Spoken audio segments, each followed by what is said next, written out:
Vandaag is het 600 dagen sinds de terreuraanslagen van 7 oktober.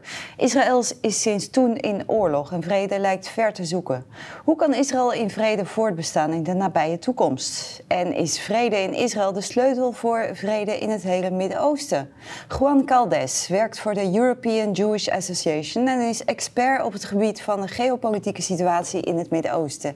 En met hem bespreken we welke plannen voor vrede wel en welke niet werken. Juan, welcome in our studio. It's a pleasure to have you here. So we're going to talk about peace in the Middle East. It's a big topic. But first we want to zoom in on the news. What is actually going on in the past few days? This Wednesday, this week, marks 600 days since October 7th, 2023. And still, until now, there are 59 hostages in Gaza, and Israel thinks only 24 of them are still alive. How have these 600 days been for you? Well, first of all, good afternoon, and thank you for having me here today. The past 600 days have been an absolute nightmare, not just for me as a European Jew, but for the European Jewish community as a whole. Obviously, In which way then? October 7th changed our lives, well, from many ways. First, from something that we thought that it was something from the past, which was the feeling of having to walk normally in the streets in certain European capitals.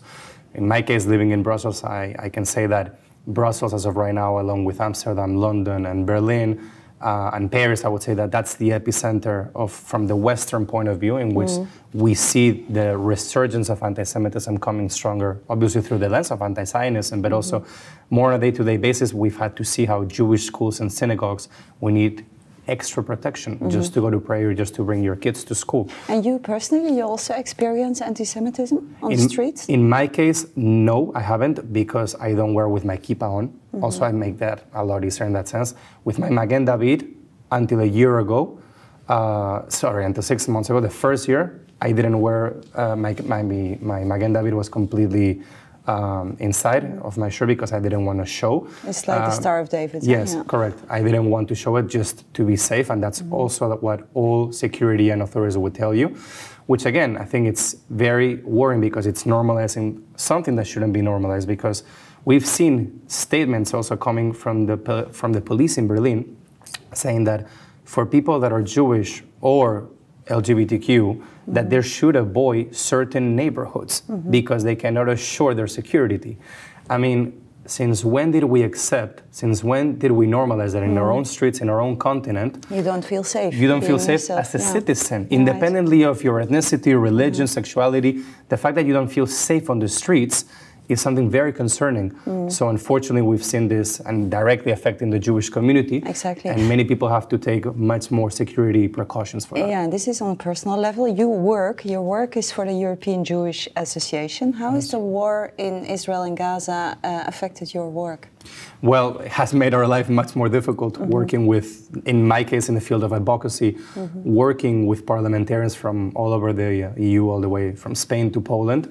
It has made our life much more difficult because we feel that we have to work twice as hard to get to our objective and our goals from a work perspective, because in their view, independently of the politician that might be in charge, obviously we see much more skepticism and hostility from the left and the far left. But on the right, we've seen some backlash as well, because everything that happens in the region, everything that is happening since this wage war, by the way, unilaterally by a terrorist organization, which is Hamas, on Israel on October 7th, has had a big repercussion, because no matter what happens in Israel, all the bad things that may come out, especially on the media, that the media will distribute later in a very biased way, unfortunately, and not neutral and impartial, affects us as Jews because they hold us accountable for the decisions that are being made by the Israeli government. Exactly. And one can, I always say this, it's very important to emphasize this, one can criticize the Israeli government as much as they want. As I'm a Spanish citizen, I criticize my prime minister all day long.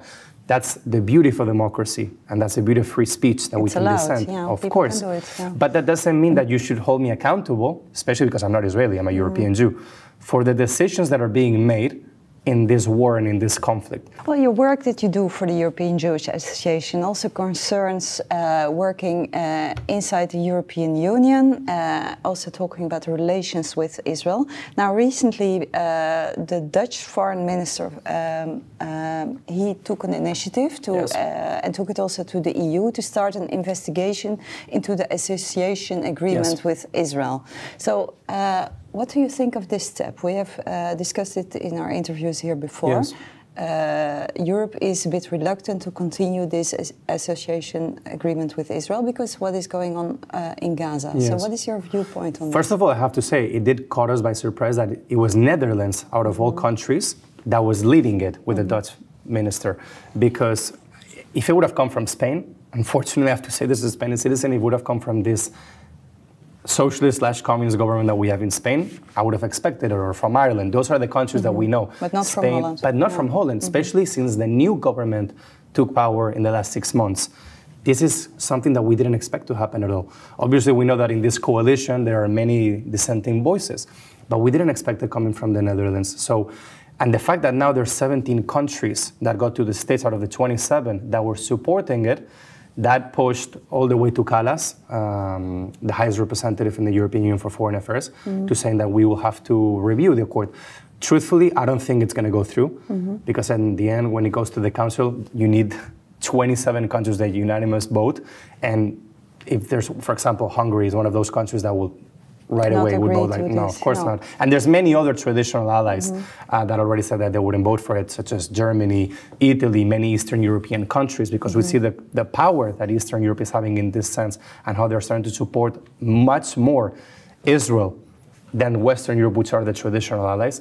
So from a realistic and tachlis point of view, from a concrete point of view, we don't think it's going to go through. But nonetheless, it's something that... What kind of signal does it give that more and more European countries are actually acting against Israel? Which is something very concerning, because again, I always say this and I cannot emphasize this enough. One can be concerned from a humanitarian point of view about the humanitarian situation that is involving the Gaza Strip.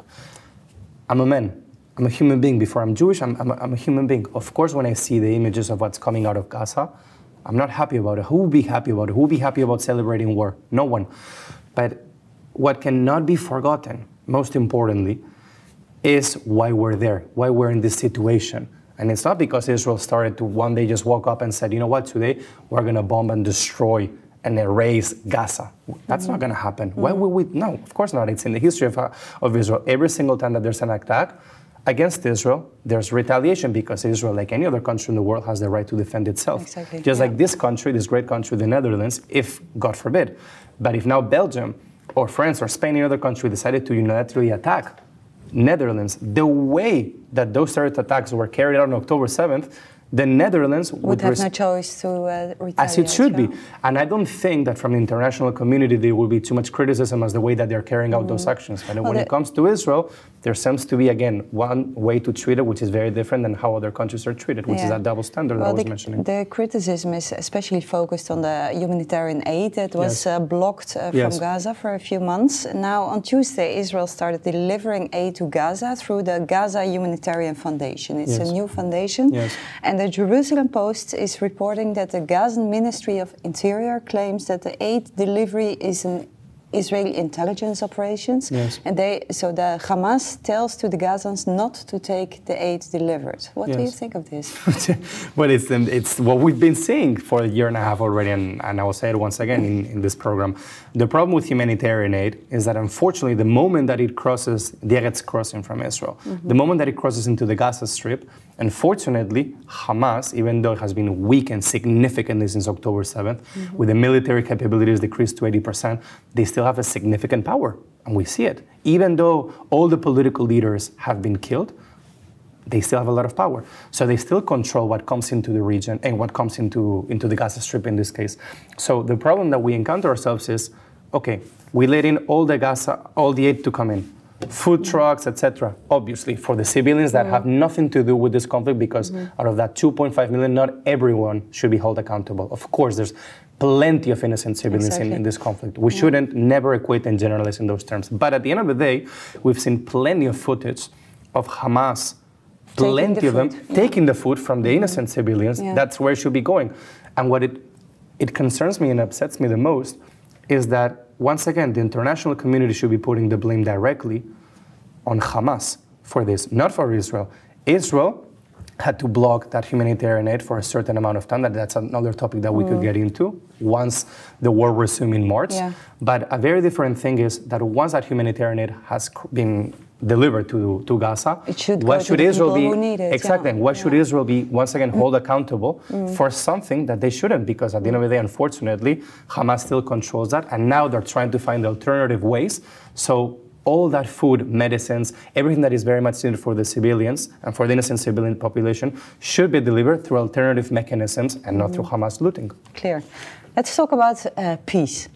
Obstacles to peace, more to say, because there are quite a few circumstances in the Middle East of which people say that they are the biggest obstacles to peace in the Middle East, and most of them concern Israel. The ongoing war that has been going on for almost 2 years now in Gaza, is that one of those big obstacles to peace, according to you? Depends who you ask. I ask you. For me, the main reason is the Islamic Republic of Iran.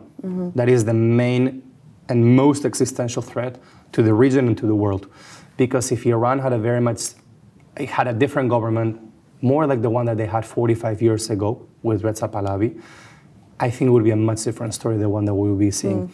But this is a government that is very much driven by radical Islamist ideology. Not even about geopolitics influence. No, it's about ideology.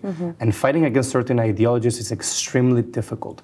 And in the case of Iran, we see it with all of the proxies that they've established all throughout the Middle East in this war to expand its influence. I call it the octopus that has many branches in the Middle East. Yeah, do you think Iran is still behind this war that is going on in Gaza? In many ways, of course, because we've seen the amount of times that they've celebrated and glorified October 7th, the amount of meetings they've had with the political bureau of Hamas. That's on one way, but also on Hezbollah. With Hezbollah, we all know the power, Lebanon, yeah. Of course, also with the Houthis in Yemen, the Iraqi militias, and many more. At the end of the day, Israel is fighting on that seven front, on that multi-dimensional war, against 7 fronts that all of them go back to the same actor, which is Iran. Still talking about obstacles to peace, and also in the EU, it's often said that the settlements in the West Bank, they are a big obstacle to peace. Many United Nations officials have also stated that these settlements, they are the one major problem holding back a lasting peace agreement with Palestinians. Yes. What is your viewpoint on this? That is a very difficult question, and it's a very contested one. First of all, when we refer to that, especially since the outcome of the 67 war, with the lines of demarcation of how it was, it's important to say that even though the international community refers to it as occupied territories, for me they're not. They're disputed territories. I think that, believe it or not, grammatically speaking, when we speak, words are very important, so we should use them properly. This is one of those cases in which, I'm not saying that, God forbid, the situation is far from perfect, but they're not occupied per se, because there was a war in 67 that was launched again by a combination of many Arab countries that they lost, and Israel acquired more territory, which happens in all of the wars, by the way. So after that, there were disputed territories that we see to this day. Then there were the Oslo Accords, and we saw how the Area A, B, C, also the name, the West Bank for some, Judea and Samaria for others. So the solution must come directly from both parties that might sit eventually in the table, Israelis and Palestinians, through new ways of leadership on both sides. But this conflict, I always say it, must only come out of a solution based on those two actors. It cannot come from impositions from the international community. So the settlements... The international community has an opinion, and they say that Israel is willingly blocking a two-state solution. I wouldn't say that, because I think there's been, and history proves that statement completely inaccurate. Because all throughout history since 1947, going back to the British Peel Commission, 1936, going back there, 1936, 70% of the land was going to be awarded to Arabs, leaving just the coastal areas and Galilee to the Jewish people. And then in 47, they had another opportunity with the two-state solution. That was the moment in which they should have embraced the two-state solution, just like India and Pakistan did. Because right now, we saw last month what was happening in India and Pakistan, and I cannot help but to draw the similarities between those two. Those two peoples, nationhoods and what comes out of decolonization is messy, but those two people decided to put everything apart and say, you know what, given that we have such historic deep ties to the land. In the case of India and Pakistan, they embrace the concept of a two-state solution. A one-state solution would have been proven to be horrific, especially after what happened on October 7th. And not just that, 48, the war in 48, 67, 73, the two intifadas, the last escalation in 2021, the war in 2014, and now October 7th, there's been too many chances and too many opportunities to embrace peace, but it cannot come unilaterally from the same side. Right. It has to come from two sides. Exactly. At some states, the other side needs to acknowledge that they did something wrong, and a new leadership is needed to say, you know what, maybe the time has finally come to accept and embrace, like UAE and Bahrain did, that Israel is not going anywhere. Yeah. Well, the interesting thing, and I think the voice is getting stronger since October 7th. It's a main point of also a lot of people that they say that the establishment of the State of Israel in Arab territory is the cause of all the problems in the Middle East. What do you think about this criticism? Well, I couldn't be more against it. First of all, there's 22 Arab countries in the region. 22. There's one Jewish state. One. First of all, Arab land, this concept of Arab land. That's what they say, right? Yeah, of course, but Palestine. That's the name that has been given for 2,000 years. But I'm sorry, from a biblical and archaeological point of view, not just biblical, archaeological as well, there's been Jewish presence on that land for 3,000 years. 3,000 years, 1,000 years before the Arabs came on board. Then, as most people will know, the Romans changed the name of what was Judea and Samaria to Philistina after the second destruction of the temple, forcing Jews to go into the diaspora, but with a forced expulsion. But there was always continuing Jewish presence on the land, not to the scale that we have it now, but there was always Jewish presence on the land. So why is it that they cannot tolerate that there's this tiny state, the size of New Jersey, of the state of New Jersey in America, tiny state with 10 million people, that is not Arab? Why is it? Why is it? You tell me. Why can they not tolerate that there must be one state that is not Arab in all of these countries, which, by the way, gives the highest quality and the highest standards of life to the Arab population, to the Arab Israeli population, that they claim to say that there's an apartheid. But we see 20% of those Arab Israeli citizens living an incredible life, much better than they would in their fellow and respective countries. So I think that just comes down to a historical inaccuracy, and not just that, but to the historical anti-Semitism that we've witnessed throughout history, that now unfortunately has mutated through the lens of anti-Zionism. Yeah. What do you think is the way to go through with lasting peace? Because we're talking about obstacles to peace, but what could be solutions to peace in the Middle East? Israel is already there for 77 years. It has been in war constantly. Yes.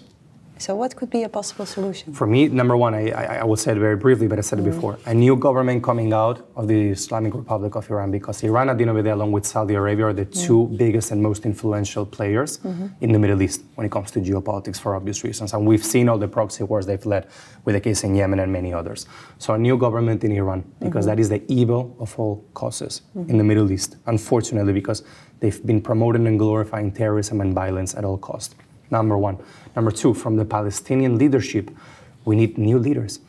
Mahmoud Abbas, which is the so-called moderate faction compared to Hamas, has been the president of the Palestinian Authority, has been serving, should have been served a 2-year term, a 2-year mandate, maybe 8 years. He's been in power for 20 years, 20 years. So if we had leaders like Mohammed Dahlan, which some people might not be aware of him because he's an exile in the UAE, but he's a natural Palestinian from Gaza.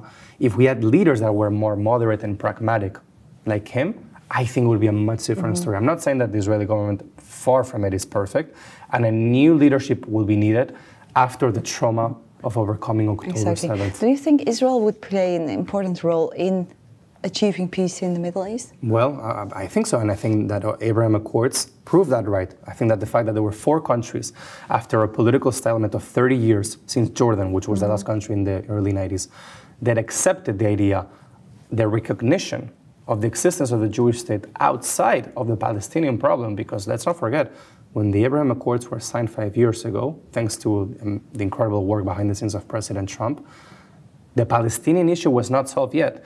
And let's not forget, at the end of the day, why Iran decided, through one of the proxies, which is Hamas, to launch this attack was because they knew how Saudi Arabia and Israel were so close to signing that peace Also treaty agreement, yeah. and the diplomatic way. And let's not forget the words of Crown Prince bin Salman 2 weeks before October 7th at the UN. We're closer than ever to having peace with Israel. So this was one of the ways to derail that process, in which they knew that if Saudi Arabia, the biggest country, most important country from a Muslim point of view, from a religious point of view, with Mecca and Medina, if they accepted the existence of the State of Israel, they knew that there would be no way back. But still people could say, you know, Abraham Accords, it's about doing business with each other. Yes. It's not really about peace. It's just, about money. That's one way to look at it. Of course, that geopolitics is part of that. Of course, that you see that when countries interact with one another, they try to seek mutual benefits. That entails economic transactions. Of course, we're all adults here, from cybersecurity to trade to water, whatever it may be. But at the same time, the beauty of the Abraham Accords is the cultural aspect of what came out of it. And we see the relationship now between Muslims and Jews in the UAE, the Abrahamic Center that was created for all three religions, how all the textbooks, what they used to have promoting anti-Semitism is no longer there. Because the more that you interact with a group of people, the less you start to have and hold those stereotypes that you thought to be true. Image of enemy, Exactly. Yeah. So I think that if we go that way, especially as I mentioned, through the cultural point of view, through sports, there's many initiatives that can bring us closer to peace, not just through business, obviously. But then October 7th happened, and then Saudi Arabia joining the Abraham Accords was postponed and is actually now not happening. Do you see it happening in the close future, that more Arab countries are joining the Abraham Accords or making peace with Israel? I think it's inevitable. I think we're heading there, but obviously now it's a bit too early to speak about it because October 7th is still very fresh. At the end of the day, it's been less than 2 years. You cannot get there now.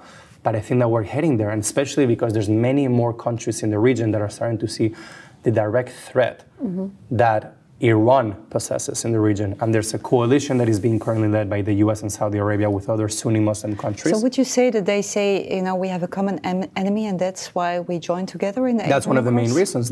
Sun Tzu, The Art of War, the enemy of the enemy is my friend. This is not something new. And at the end of the day, not all countries have to join from an idealistic point of view or for sharing common values, as it's the case of Israel, the EU, and the US, because we have a common civilization, but they have other common interests. And honestly, security is one of them. Security is the primary one, actually, especially for Saudi Arabia, letting now more American intervention being on Saudi soil to control what's happening with Iran and with the Houthis down. So there's a combination of all of those factors, of course. Well, most of the Arab countries, they stated before they joined these Abraham Accords, there must be a solution for the Palestinian problem. Do you think this is an obstacle? Because Israel is trying already for 77 years to get a solution. I think that October 7th and one quote-unquote good thing that the Islamic Republic of Iran achieved with the horrific attacks of 7th of October was that they managed to derail the process as much as they could and putting on the table something that was still a problem, which was what's going to happen with the Palestinian problem and the Palestinian issue. But it's still a problem. Which is still a problem. And now the demands from Saudi Arabia and others have been increased significantly if they come to the table with Israel. So unfortunately, I think that moving forward, I think the Palestinian issue is not going to be able to be isolated as much as Israel and others would like it to be. And not just that, but also after almost 80 years of everything we've witnessed, I think, even though I think we're very far away from it from a realist and pragmatic point of view, I sincerely hope, because hope is everything that we have, that there will be a day in which those two sides will be able to reconcile. But I don't think it's going to take time. It's going to take a long time, especially because there's a society, which is the Israeli society, that is very much still in the process of traumatized after what happened, and that's going to take a lot of years, if not decades, to recover from it. Let's talk about the UN, because in June the UN is holding a large conference on the case of Palestine and the future of a two-state solution. Can you tell briefly what is going to be the character of this conference? So this is actually something very important that you brought up, because it's going to be brought up mainly in the case of Europe by France, is the country that is leading this, along with Saudi Arabia and others that are joining, but France is the vocal voice driving this project. Malta, the Prime Minister of Malta 2 days ago just said that they would recognize the Palestinian state, and many others are starting to do it. Spain, also Slovenia. European countries? In last year, Slovenia, Spain, Ireland, they already did it, but this is the thing, and this is very important. This conference is going to be held to talk about the future of the region and to recognize a Palestinian state. But I always say the same. They can say whatever they want, but at the end of the day, that conflict must be resolved between two parties. Once again, you cannot just say unilaterally, we are going to declare a Palestinian state. Okay, which borders? To begin with, the conversation. Which borders? For some, it's 67. For some, from the river to the sea means from the river to the sea, meaning a one-state solution. From the other side, Israel. That is no Israel. Obviously, they say no, a two-state solution, so both can coexist in peace. But again, how are you going to do it? Who's going to be the Palestinian? Who's going to be the leader of the Palestinian people that is going to represent them when all of this takes place? Hamas, the Palestinian Authority, Islamic Jihad, Lions Den. Who is it going to be? Because you need a leader. They're extremely divided amongst themselves. What will be the consequence if more and more countries are recognizing Palestine as a country? Well, at the end of the day, we cannot forget that most countries have accepted and recognized a Palestinian state as not as a member state of the UN, but as an observer state. So we're not that far from that situation. And I think that there's more and more countries that are going to join eventually. And what's going to be the consequence of that? Well, the consequences of that is, I said, that this is being done in a very unilateral way. And the most pressing concern for Israel should be that the traditional allies that they've had, they're starting to, in a way, they're starting to turn their backs. They should be very concerned because there are two wars that are being currently waged. From a military point of view, but in a diplomatic way. There's a diplomatic front that they need to take care of as well. And in that sense, there's a lot of room for improvement, most certainly. And they have to show to the world that at the end of the day, Israel, in spite of everything that happened on October 7th, it's still very much ready, eventually, not yet, but it will be ready to hold those peace talks as they did in Madrid and in Oslo. So once again, sure, the international community can pressure and say as much as they want, but eventually a new wave of leaders from the Israeli and the Palestinian leader must come to the table to sit down and realize that both peoples are both people. They're not going anywhere, and that eventually they'll have to see how they make it work because they live in the same piece of land. Yeah, but still the conference is taking place in June, the UN conference in New York. Do you think it's going to isolate Israel more and more from the international community? Well, there's a chance. There's a high chance, especially as we see more and more countries, especially what happened last week here in Brussels at the European Union level, with the trade association being reviewed, as we were mentioning before. There's a high chance that that might happen. But at the end of the day, when it comes to the important votes and to the important actions, they can speak and say as much as they want. But words is one thing, which in politics, that's what happens all the time. And actions is a very different thing. Yeah. So as long as it remains something in the field of words, no issue. The moment that we see it transform into actions, then Israel will start to see the consequences, which, God forbid, that will come anytime close. I have one last question for you, Juan. So a lot of people are watching this show. They are, most of them, I think, not politicians, not working for the EU. But what can people here, the Christians watching this show, what can they do to support the peace in Israel? Well, first of all, march in solidarity with Israelis, and not just with Israelis, with Jewish people like myself, because unfortunately what we see every time that we see demonstrations, and this is something that I want to focus before we wrap it up, the demonstrations that we see on the pro-Palestinian camp, most people are European. Most people are not Palestinian and Arab necessarily, they're Europeans. In this case, left and far left people, but they're Europeans, they're supporting them. Every time that or most of the times that we see, not in the case of the Netherlands, because I think it's a bit more of an exception, but in most countries, the Jewish community is marching on the streets alone when it comes to fighting anti-Semitism. And when our Christian friends, right now they've proven in many countries how incredible they are, and we need this Judeo-Christian alliance now more than ever. Juan Caldes, thank you for coming. Thank you very much. En u thuis ook bedankt voor het kijken naar deze uitzending van Christen voor Israël. En u heeft de oproep gehoord. U kunt zich laten informeren over Israël. En dat kan onder andere op onze website cvi.nl/actueel. Daar plaatsen we heel regelmatig nieuwe artikelen over de situatie in Israël. En daar vindt u ook deze uitzendingen en onze podcasts terug. Nogmaals, veel dank voor het kijken en graag tot de volgende keer.